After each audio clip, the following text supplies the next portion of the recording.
Veenavanka mini Medaram జాతరకు సంబంధించి నేను మాట్లాడదలుచుకున్నా.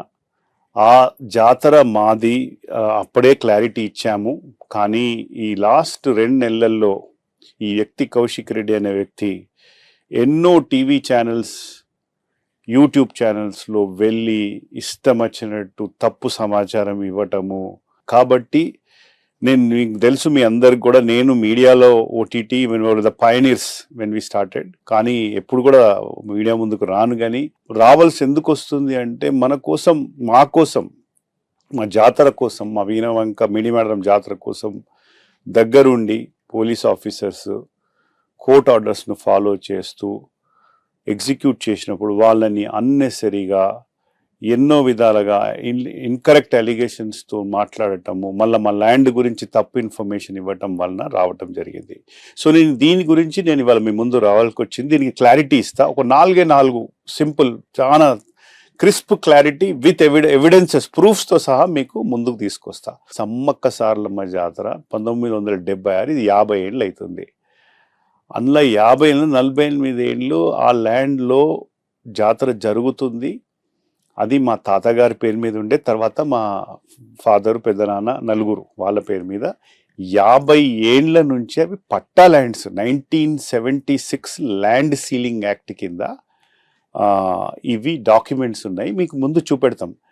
కానీ దాని తర్వాత 2022లో కూడా బీఆర్ఎస్ గవర్నమెంట్ ఉన్నప్పుడు ఇట్లనే తప్పు సమాచారం ఇచ్చి మాకు కూడా ల్యాండ్ ఉన్నదని చెప్పి రెనోవేషన్ కమిటీ ఇస్తే అప్పుడే నేను హైకోర్టుకి వెళ్ళి, హైకోర్టు ఆర్డర్స్ ఇచ్చింది, 2 ఆర్డర్స్ ఇచ్చిండ్రు. ఒకటి, ఇది ఫ్యామిలీనే కండక్ట్ చేయాలి, ఎండోమెంట్ విల్ సూపర్వైజ్.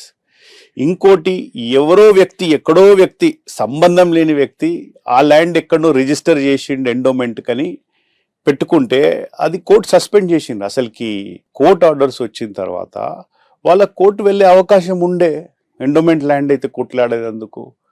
అది వెళ్ళలేదు. 2026కి వచ్చేసరికి ఇది 50వ సమ్మక్క సారలమ్మ జాతర. కాబట్టి నాకు తెలుసు ఈ వ్యక్తి తత్వం, తెలంగాణ అందరికీ తెలుసు, ఏదో ఒకటి ప్రాబ్లం చేస్తాడు అక్కడ అనేది తెలుసు. కాబట్టి నేను మొదటి నుంచి కేర్ఫుల్గా ఉన్నా. కానీ అక్కడ లోకల్ 2 ఆఫీసర్స్, చిన్న ఆఫీసర్స్ తప్పు ఇన్ఫర్మేషన్ ఇవ్వటం జరిగింది. ఎంఆర్ఓ దానిలో ఎండోమెంట్ ల్యాండ్ ఉందని, ఎంఆర్ఓ ఇచ్చిన ల్యాండ్ నేను ఎండోమెంట్ కమిషనర్ గారికి కూడా చెప్పిన. ఆఖరికి లాస్ట్కి సీఎం దగ్గరికి వెళ్ళాల్సి వచ్చింది. యాక్చువల్లీ ఆ కొండా సురేఖ గారు ఎండోమెంట్ మినిస్టర్, గవర్నమెంట్లో ఉన్నవారు, వారు రెఫర్ చేసిన వీళ్ళ లెటర్ని ఇన్వెస్టిగేట్ చేసి చెప్పమని. సో కింద ఆఫీసర్స్ ఆ ఎండోమెంట్ కమిషనర్ గారికి ఇలా ల్యాండ్ ఉన్నదని తప్పు ఇన్ఫర్మేషన్ ఇచ్చిండ్రు. నేను సీఎం గారు చెప్పినా కూడా సీఎం గారు ఎండోమెంట్ కమిషనర్ గారు చెప్పిండ్రు, అది వాళ్ళ ల్యాండ్ అయితే వాళ్ళ కోర్ట్ ఆర్డర్స్ ఉంటే ఫాలో కాంటనే వెళ్ళిపోయాడు డైవర్స్కి. వెళ్ళిపోయాక ఇతను ఎండోమెంట్ కమిషనర్ ఇమ్మీడియట్గా మళ్ళీ ఇంకో లెటర్ ఇచ్చిండి, ఇది గవర్నమెంట్ కండక్ట్ చేస్తుంది అంటే, సో దట్ ఎమ్మెల్యే ప్రోటోకాల్ వస్తాయి. బట్ అప్పుడు 23rd రోజు హైకోర్టుకి వెళ్ళి అపీల్ చేసినాం, ఇది మా ల్యాండ్, ఇది ప్రైవేట్ పట్టా ల్యాండ్, ఇదేంటి అని అంటే immediate by evening court orders వచ్చినాయి. ఆ కోర్ట్ ఆర్డర్స్ వచ్చిన తర్వాత అదే ఎండోమెంట్ కమిషనర్ హరీష్ గారు లెటర్ పంపినారు అక్కడ లోకల్ ఏసీపీ కమిషనర్ గారికి, follow the court orders. And then ఆ లోకల్ ఏసీపీ గారు సెక్యూరిటీ, ఇది పెద్ద మినీ మేడారం జాతర, ఈ ఇష్యూస్ కూడా అయ్యేటట్టు ఉంది కాబట్టి మీకు సెక్యూరిటీ ఇవ్వండి అని పోలీస్ వాళ్ళకు వారు రాసిన లెటర్. ఒకవేళ ఎండోమెంట్ ల్యాండ్ అయితే మొన్న February 20th వరకు కౌంటర్ వేసే ఛాన్స్ ఉండే, మళ్ళీ ఎండోమెంట్ వాళ్ళు వెళ్ళలేదు, వాళ్ళకి తెలుసు అది ల్యాండ్ మాదని. ఇంకోటి, సగం మాకు ల్యాండ్ ఉన్నది, వెళ్ళండి కోర్టుకు వెళ్ళండి. 50 ఏళ్ళ నుంచి ఎందుకు వెళ్ళలే? 2022లో కూడా కోర్ట్ ఆర్డర్స్ వచ్చినప్పుడు నువ్వు ఎందుకు వెళ్ళలే మీ ల్యాండ్ ఉన్నదని? సో ఎప్పుడో పాత 50 డాక్యుమెంట్ తీసుకొచ్చి చూపెడితే మాకు కూడా సగం వస్తుంది మీ ప్రాపర్టీలన్నీ. సో అట్లా కాదు కదా. ఏదన్నా ఉంటే, ఇప్పుడు నేను మీకు వీడియోలో మా land documents 1976 land ceiling act నుంచి మొదలు పెడితే పహానీసు, భూభారతి, ఇప్పుడు ధరణి పోర్టల్లో ఎప్పటి నుంచో ఉన్న డాక్యుమెంట్స్ కూడా మీకు చూపెడతాం, చూడండి ఆ ఎవిడెన్సెస్తోని. ఇంకా అంతకంటే ఏం చెప్తాం మనం? ఇతను ఈ నోరు తెరిస్తే అబద్ధాలు ఆడటము. ఇప్పుడు అదే కోర్ట్ ఆర్డర్స్ అంటున్నారు, పోలీస్ ఫాలో కాకుంటే మేము ఎడిగిపోవాలి. ఇప్పుడు ఆయన సిచ్యువేషన్లో ఎన్నోసార్లు అరెస్ట్ అయ్యిండు, బెయిల్ ఇచ్చిండ్రు కోర్టు. మరి పోలీస్ ఫాలోడ్ ద కోర్ట్ ఆర్డర్స్ను. నీకు బెయిల్ ఇచ్చినాక నేను అరెస్ట్ చేయలేదు కదా, మరి నీకేమో కోర్ట్ ఆర్డర్స్ వర్తించాలి, నాకేమో కోర్ట్ ఆర్డర్స్ మాకు వర్తించద్దంటే ఎట్లా? అది చూసి ఇష్టం వచ్చినట్టు పోలీసు వాళ్ళు మాట్లాడడం కూడా తప్పు. ఇదొకటి క్లారిటీ. మీరు ప్లే చేస్తా వీడియోస్.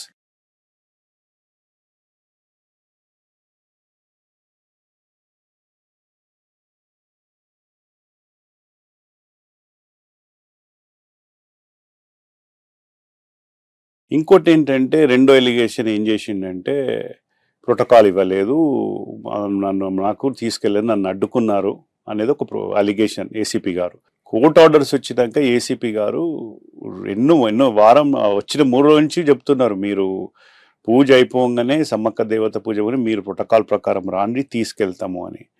అదే కాకుండా అతను హుజరాబాద్లో చెప్పాడు, అందరినీ జమ చేసుకొని మందిని 15 కార్స్ పెట్టుకొని అన్ని కాన్స్టిట్యూషన్ పిలిచి డిస్టర్బ్ చేస్తాడని ఇంటెలిజెన్స్ పోలీస్ అఫీషియల్స్కి మాకు కూడా వచ్చేసరికి, అక్కడ మీరు పొద్దున పూజకి వెళ్ళండి, మేము లేకుంటే ముగ్గురు వెళ్ళండి అని చెప్తే, అక్కడ నేను వెళ్తలేను అని చెప్పి ఇంటికి వెళ్ళి మళ్ళీ తర్వాత వాళ్ళ ఫాదర్తో మాట్లాడాను ఏసీపీ గారు. ఆ వీడియో నేను చూపెడతాను. నా మాటని వాళ్ళు వినే పరిస్థితి లేదు. ఏమన్నా ఇప్పుడు కమిషనర్ ఉంటే కమిషనర్ ఫోన్ లో మాట్లాడమంటే ఫోన్ లో మాట్లాడతాం. కౌన్సిల్ వచ్చినాక కమిషనర్ తో మాట్లాడతాం. We'll definitely assure you there will not be any problem. మా తరఫు నుంచి అది ఎమ్మెల్యే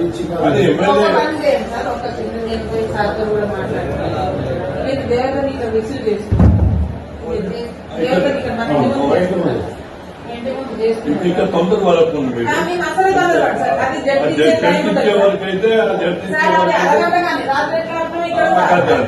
మనకి ఎప్పుడు కాన్సెంట్ ఇస్తుందో అది మనందరికి నమ్మకం. ఆ నమ్మకం అంతసేపు మనం ప్రొటెక్షన్ ఆపుతాం సార్. దాంట్లో ఏ తొందర పడేది లేదు. జడ్కి ఇవ్వడం అనేది అది కామన్ గా మనందరికీ గాడేసెస్ ప్రొసెసర్ అది చేస్తాం సార్. చేసిన తర్వాత మనం ఇక్కడ స్టాప్ అయ్యాం సార్. ఆ ప్రొసెషన్ వెళ్ళిపోతుంది. అక్కడ కొబ్బరికాయ కొట్టిన తర్వాత మీరు వస్తే నేనే తీసుకుపోయి దర్శనం చేస్తాం. అంతే. మేము కోరుకునేది ఏంటంటే, ఇప్పుడు మీరు కౌన్సిల్ ఆపిందంట కదా, ప్రొసెషన్ వచ్చే లోపల ఆపినాం సార్. ప్రొసెషన్ కూడా ఆపినాం. కౌన్సిల్ వచ్చే వరకు ఆపినాం సార్.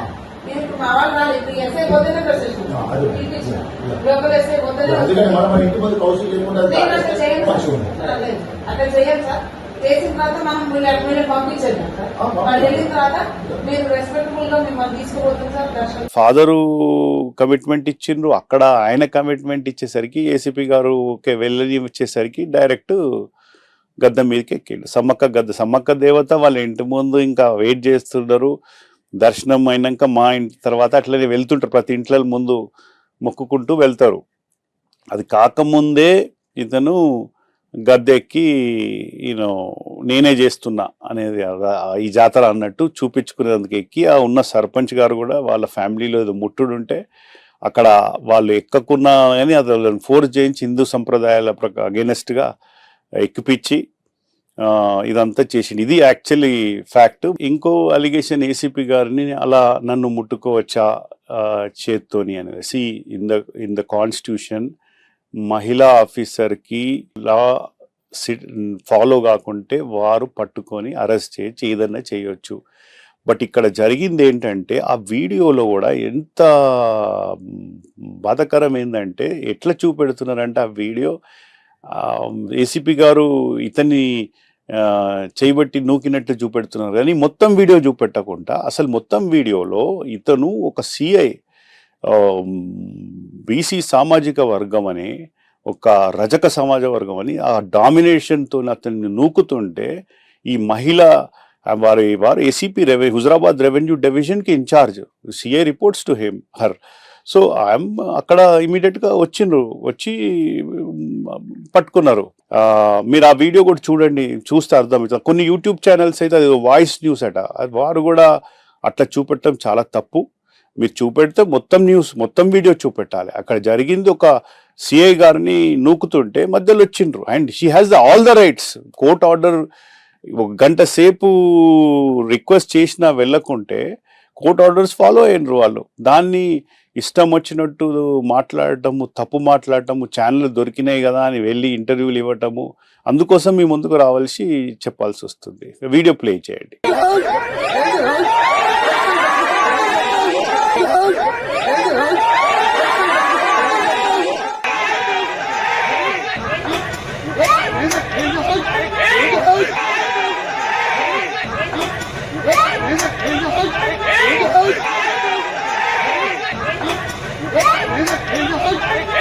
ఇంకొకటి అలిగేషన్, సిపి గారిని అసెంబ్లీలో టైం అంతా బర్బాద్ చేయటము. ఒకవేళ హుజరాబాద్ ప్రజల కోసం కొట్లాడరా బాబు నువ్వు అని అసెంబ్లీకి పంపితే అక్కడ ఆ సిపి గారిని మతం పెట్టి తిట్టడమే కాకుండా ఏం అలిగేషన్, ఎల్లందులో ఫైరింగ్లో సిపి గారి వైఫ్, వాళ్ళ భార్య, వాళ్ళ ఫ్రెండ్స్ అంట ఫైర్ చేస్తే ఒక వృద్ధ మహిళకు తాకిందని ఒక అలిగేషన్. నేను చెప్తాను అసలు అక్కడ జరిగింది ఏంటంటే, ఆ సెప్టెంబర్ 20th, 21st, 23rd మధ్యలో అది ఎల్లందులలో పోలీస్ ట్రైనింగ్ కోసం ఆ ఫైరింగ్ రేంజర్ యూజ్ చేస్తారు, ఎప్పటి నుంచో యూజ్ చేస్తున్నారు. మిస్టేక్లా ఒక వృద్ధురాలికి చెవులకు ఇట్లా టచ్ చేసుకుంటూ వెళ్ళిపోయింది. అది ఇన్వెస్టిగేషన్ అనేది డీజీపీ దాకా వెళ్ళింది. యాక్చువల్లీ దానికి సిపి గారికి అసలు ఏం సంబంధం లేదు. ఎందుకంటే ఆ సిపి గారు ఆ టైంలో వారి వైఫ్తోని అఫీషియల్లీ లీవ్లు ఉన్నారు. అండ్ ఆ లీవ్ లెటరు చూడండి మీరు. అతను చెప్పడం ఏంటంటే ఒక డీజీపీ, ఐజీ కూడా ఫాల్స్ లెటర్స్ ఇచ్చినట్టు మాట్లాడుతున్నాడు. అసలు ఏంది అది? వాళ్ళు అథారిటీస్ మాట్లాడతలేరు కదా, మీడియా ముందుకు వస్తలేరు. ఎందుకంటే సిఐడి ఇన్వెస్టిగేషన్ వచ్చినప్పుడు వాళ్ళకి ఆ రెస్ట్రిక్షన్స్ ఉంటాయి కాబట్టి వాళ్ళు రారు. కాబట్టి ఇతను ఇష్టం ఉన్నట్టు అసెంబ్లీ టైం అనేది ఈ విధంగా బర్బాద్ చేయటం తప్పు కదా. వారి యొక్క టికెట్స్, ఎయిర్ టికెట్స్, ఐటినరీ, హోటల్లో వాళ్ళ ఫ్రెండ్స్తో ఉన్న ప్లేస్, వెకేషన్ హాలిడేలు ఉన్న సిపి వాళ్ళ డీటెయిల్స్ అన్ని మీకు ముందు పెడతాను. ఇప్పుడు చూడండి వీడియోలో.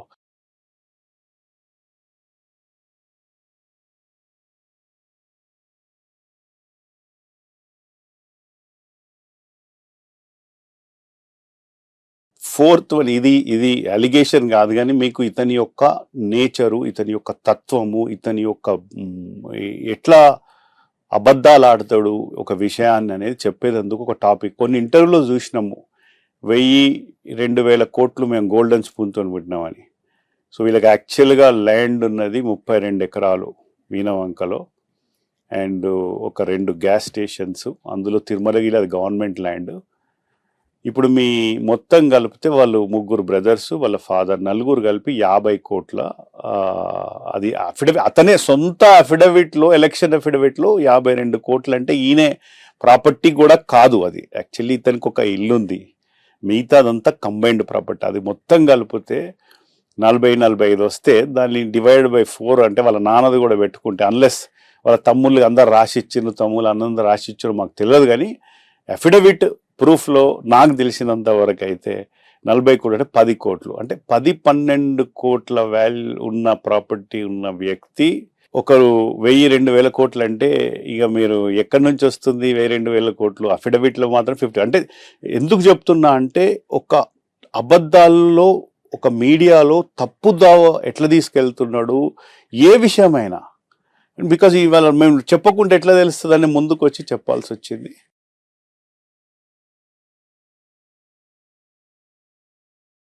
మన కోర్ట్ ఆర్డర్స్ ఉంటాయి, మాకు సెన్సర్స్ ఆఫీసర్ సపోర్ట్ చేసిండ్రు, మనం సపోర్ట్ చేయకుండా మనకు ఏం వాల్యూ ఉంటుంది అనే ఉద్దేశంతో వచ్చినాం. మళ్ళీ ఇంకొకటి, అసలుకి ఆ లెటర్ ఇచ్చింది కొండా సురేఖ గారు గవర్నమెంట్లో, ఎండోమెంట్ కమిషనర్ హరీష్ గారు గవర్నమెంట్లో ఉన్నారు.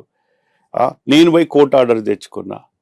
అందులో సీఎం గారిని పట్టుకునేది, అసలు సీఎం గారు రేవంత్ రెడ్డి గారికి ఇలా సంబంధమే లేదు.